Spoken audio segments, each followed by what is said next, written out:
Seth Albersworth here at elitefts with Naomi Shepherd. and Naomi's been dealing with some low back and hip stuff for a very long time. When did it start? So about 4 years ago when I was deadlifting in the gym, I was a little bit tired. Probably should have not gone heavier when I did, and I had like an acute injury where I basically bulged a disc in my lower back between L5 and S1. And then since then, I've been having problems generally when it gets heavier. So every prep that I've done in competition, it's basically flares up and my body reacts by tightening everything up around that area. So I get to a point where I basically can't even walk. It takes me a couple of weeks just to get back to normal activity. And then it takes me another like 2 to 4 weeks to get back to lifting. So yeah, like it's something that I've been dealing with for a while and I've just been working around it. And I've tried quite a few different things, but Seth's going to kind of go over some stuff with me that should help kind of really get to the root cause of the problem and get me like working back towards being healthy and so I can prep better. And like as far as like root cause goes, when we're dealing with pain, I don't really want to get too complicated, like looking for like this one specific thing that is going to be like the domino that lets them all fall down. Yeah. But when we're dealing with pain, what we need to understand is that if we want to say a root cause, the root cause is going to be our subconscious psychological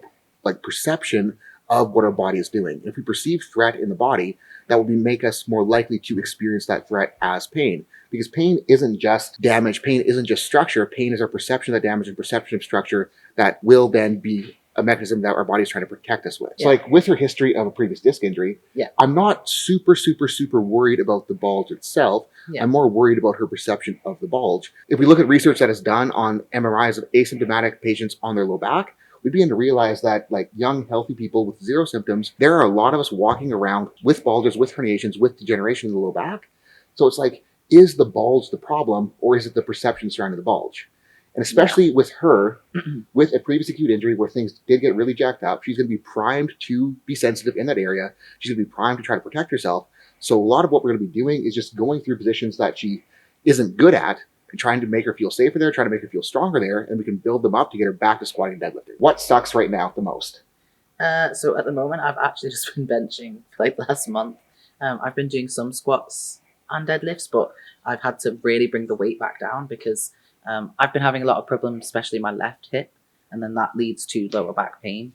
And I had like a bit more of a flare up about a month ago where it just really tightened up again. So bottom of the squat and then lockout of the squat is the worst. So I've just not been loading squats. I've been doing like sissy squats with dumbbells. I've been belt squatting because that's not causing any pain. And then deadlifts, I've been doing like 1 finger, 2 finger, and 3 finger deadlifts just because it's challenging and it's allowed me to work on technique. But as soon as the weight gets heavier, I start to feel pain in my lower back and my left hip. Mm-hmm. In which range of the deadlift does it hurt the most? Right in the bottom, and then right at lockout, which is like the same as squat, like right in the bottom of the squat as I'm coming out, and then right at lockout, I'm getting like pain. But my lower back, I can feel like the whole way through the movement. And bench? Bench, as soon as it starts to get heavier, I can feel like a bit of compression in my back. But and that's with leg drive? So with leg drive, I started noticing that on my heavier benches, my left leg, which is where I get the hip pain, is like doing this. It's like really shaking when it's heavier. So I already went through some range of motion stuff with her, but we'll do it again for the camera just to show what's going on. So we can go over here. We have some room. Just do some bodyweight squats again. Probably face the camera so we can see.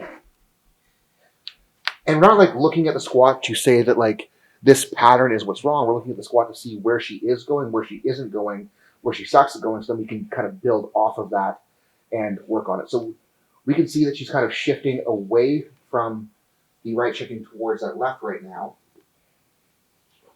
And that's kind of telling us where the hips suck at rotating. So we can kind of theorize that based on where she's going for the squats, the right leg is going to be worse at going into internal rotation, whereas the left leg is going to be shying away from going into external. And then we can use that to then theorize how we can build those rotations up to get her better and build that tolerance back. Cool. And then on bench press, we can think about with her legs shaking, she's going to suck in hip extension with lumbar extension. So again, we need to find a way to build that up, train that hip flexor, and get things back to where they need to be so that you can bench. If we're working on improving external rotation at the hip or improving our ability to go into external and then bring ourselves back out of it, an incline pigeon good morning is going to be a great way to do this because we can first start to access that range. And when we get good at accessing it, we can then start to load it. So we're going to have Naomi put her foot on the seat of the incline bench, her knee halfway up towards the head, and we're going to get her to take a stance as long as she can handle. The goal as she gets better at this will be to take a longer and longer stance, but for now, that's going to be totally fine. When she's going to do the motion, she's going to start by making sure that her brace is good, her abs are on, her ribs are down, just like she would when she's squatting. She's going to lean forward, trying to load into this knee. She's going to drive the knee into the pad to lift herself back up while flexing her glute. This is going to feel like a gnarly stretch in that hip, which is what we want. And as she gets better at this, she's going to try to get further and further. And she can even start experimenting with, instead of tracking straight down, she can track straight down and come towards her foot, which will make that stretch even bigger. And for this stuff, I like to start people out with just sets of like 10 to 15 reps body weight per side. Once they get good at that, we can grab a kettlebell or dumbbell. You can hold it down in the hand, let it drop below, and this will A, enhance the stretch, and then B, let us start getting stronger in this position so that she will get stronger in that hip rotation that she needs to get to the bottom of her squat.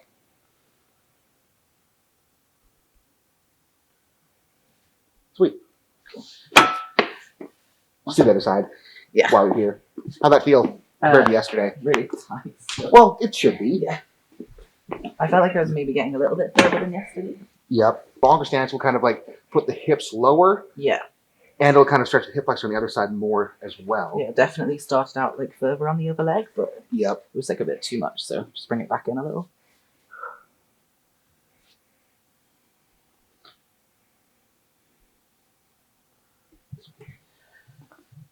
And you really think of like holding yourself down with the front side. Sweet.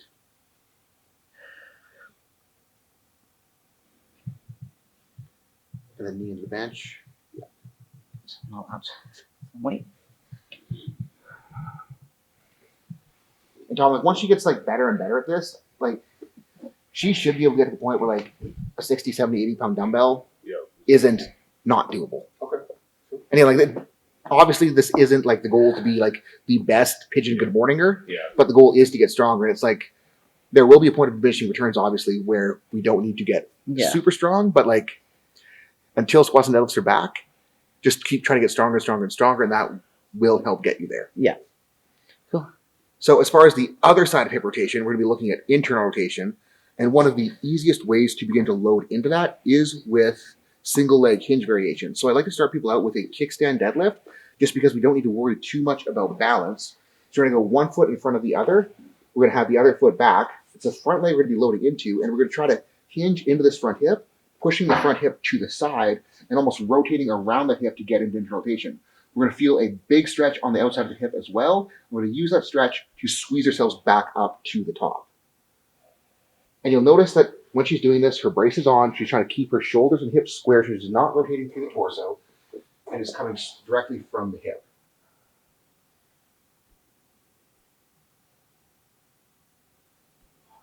And once someone gets better at this, instead of doing kickstand deadlifts, we can then think about keeping the feet together and then stepping back into the same hinge.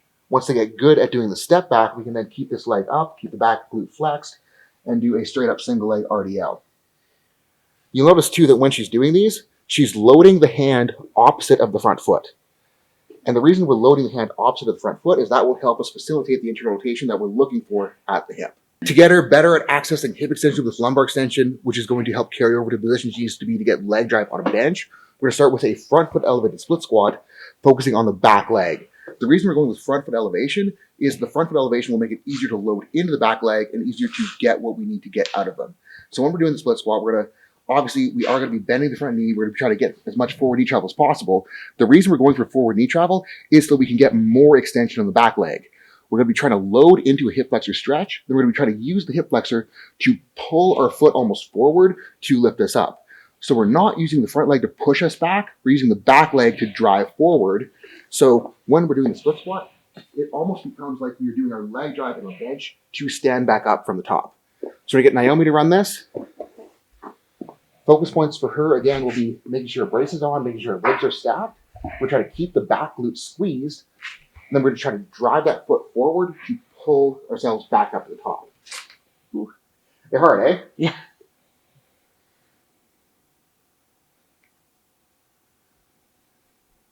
It's that back leg and hand getting the hip flexor strong in the length of position that's going to start letting her be able to crank on leg drive on bench and not have anything wonky happen.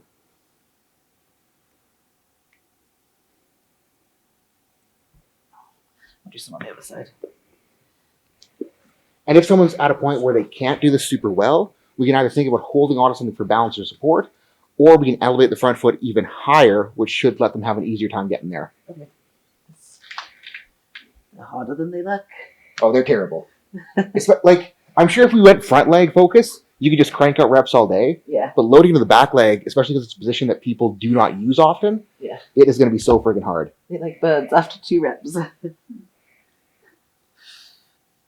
do one more.